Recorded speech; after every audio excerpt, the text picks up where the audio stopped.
Hello there, we're looking at Facebook 3 applications. Now what does it mean, applications? A lot of people say, oh, those are games. Well, they're reading opportunities. For example, there's this wonderful one they call Knighthood. And what Knighthood does is it engages the student to try to build a castle. Okay? So we got this castle we're building. Lots of fun. What is important is you can't move forward in your castle building unless you read the FAQ or unless you talk with somebody. Now, it's graphically appealing. You've got your basic castle parts, and there's data inside these that a dedicated Knighthood user can explain to a newbie.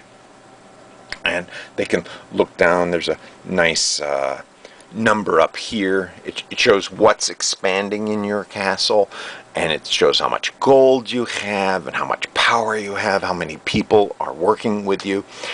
Lots of things for a newbie to ask questions about.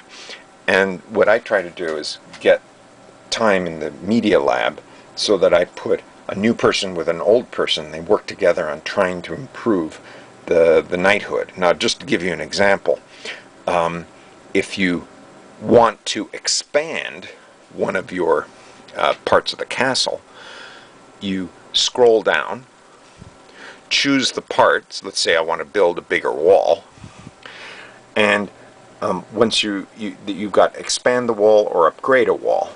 One is to make it more efficient, one is to make it bigger.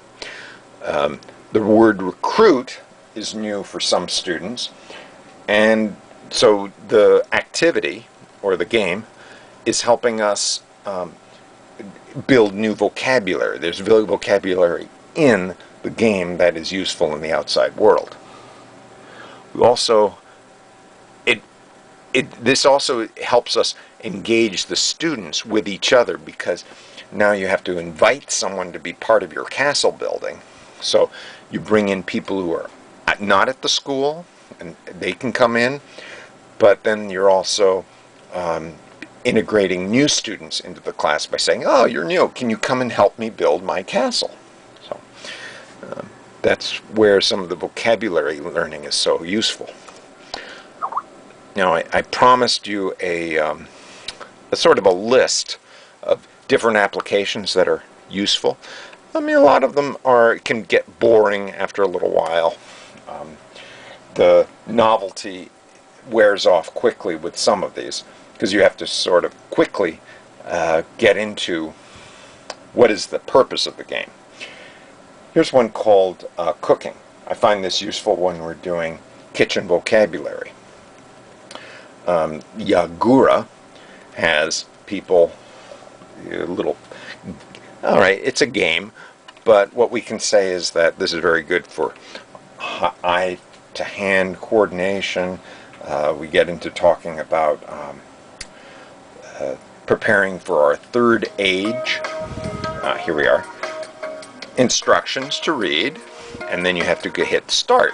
And so a student who's done this before has to watch, okay, this is how you do it, and then, all right, so, oh goodness, how are we supposed to do this?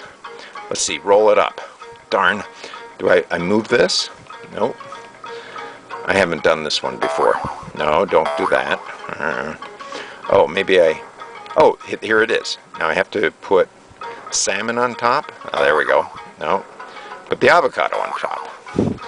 And so it's a lesson, in a sense, of how to do the work. Follow the instructions. You want to do the avocado.